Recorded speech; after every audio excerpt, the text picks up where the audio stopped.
ED దాడులు జరుగుతా ఉన్నాయి తెలంగాణలో. అధికారంలోకి వచ్చిన తర్వాత జరిగినటువంటి మొదటి దాడి. ఎన్నికల సమయంలో జరిగింది గానీ, అధికారంలోకి వచ్చిన తర్వాత పొంగులేటి శ్రీనివాసరెడ్డి పైన, మంత్రి పైన ఈడీ దాడులు జరుగుతున్నాయి. దానిపైన భారీ ఎత్తున చర్చ సాగుతా ఉంది.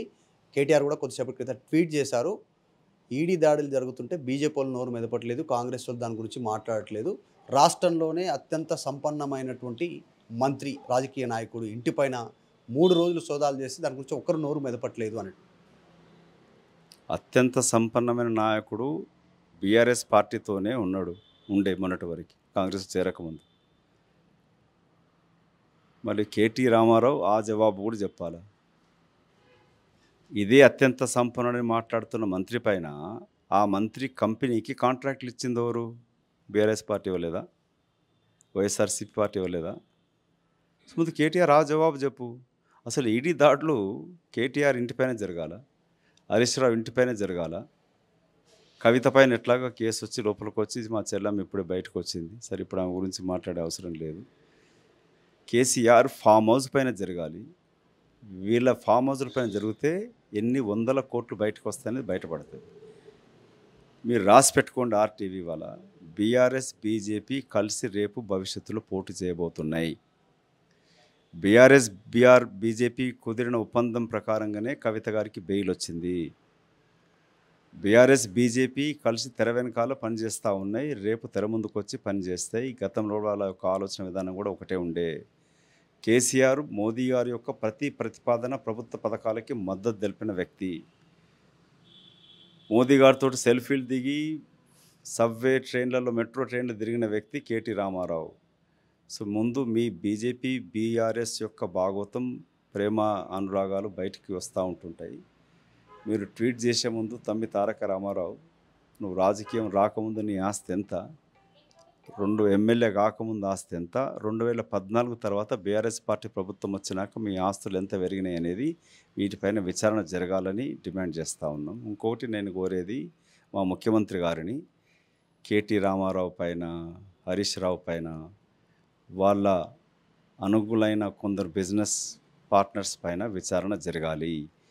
ఫార్ములా 1 పైన ఎట్లా 55 కోట్లు చెల్లించడం జరిగినది, ఎవరికి చెల్లించినారు, హరీష్ రావు ఆస్తులు ఎట్లా పెరిగినాయి, ఇవన్నీ వీటిపైన విచారణ జరగాల. వీళ్ళ యొక్క అవినీతి బయటికి తీవరాలి, త్వరితగతి తీసుకురావాలని కూడా ముఖ్యమంత్రిని కోరుతా ఉన్నాను. ఫైనల్గా రాహుల్ గాంధీ చెప్పినటువంటి కులగణన తర్వాత ఇప్పుడు రేషనల్స్గా తెలంగాణలో జరుగుతున్నటువంటి బీసీలకు న్యాయం జరుగుతుంది, కులగణన జరిగితే దాని ప్రకారం వారికి రిజర్వేషన్లు వస్తాయి. అన్ని రకాలుగా ఇటు రాజకీయంగా, ప్రభుత్వ పరంగా అన్ని రంగాల్లో బీసీలకు సంబంధించి చర్చ జరుగుతోంది. ప్రభుత్వం వెనకడుగేస్తూ ఉంది, తొందర నిర్ణయం తీసుకోవట్లేదు అనేటువంటి చర్చ ఉంది. ఆ అంశం పైన మోదయాష్కి గౌడ్ బీసీ నాయకులుగా, కాంగ్రెస్ పార్టీ నాయకులుగా రాహుల్ గాంధీ ఇచ్చిన మాట ఏం చెప్తారు? జరుగుతుందా? చేసిన తర్వాతనే స్థానిక ఎన్నికలు కానీ మిగతా అంశాలపైన ఫోకస్ చేస్తారా?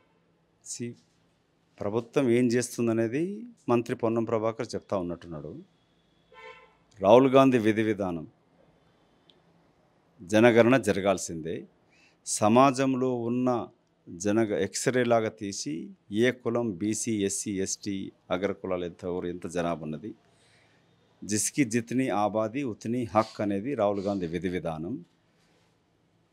కులగణన జరిగినప్పుడే సమాజంలో ఉన్న ఆస్తుల పంపకం కూడా సమానంగా జరుగుతుంది అనేది రాహుల్ గాంధీ గట్టి నమ్మడం కాకుండా అది పార్టీ విధానం పొందుపరచడం జరిగింది. కాంగ్రెస్ పార్టీ ఒక జాతీయ పార్టీ. రాష్ట్ర విధి విధానాలు పార్టీ జాతీయ విధానాలకు వ్యతిరేకంగా ఉండయి. దీంట్లో ఈ ఇష్టాలతో సంబంధం ఉండదు.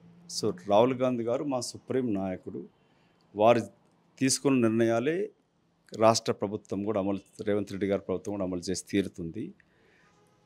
రాహుల్ గాంధీ గారు గట్టిగా నమ్ముతున్నది బీసీ జనగణన, కులగణన జరగాలి.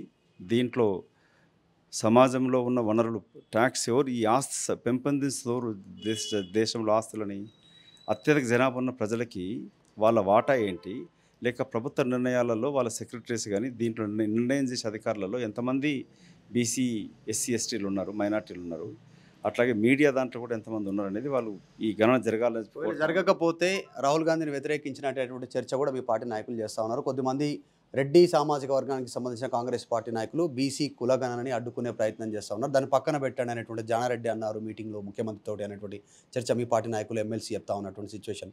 ఒకవేళ అట్లా జరిగితే పార్టీలోనే ఏమైనా వాయిస్ వినిపించే అవకాశం ఉంది? చూడు, జరగకపోతే బయటికి వెళ్తే ఏమైనా అవుతుంది అనేది ప్రశ్న కాదు. జరగనప్పుడు మీరు ఆ మాట మాట్లాడతాం.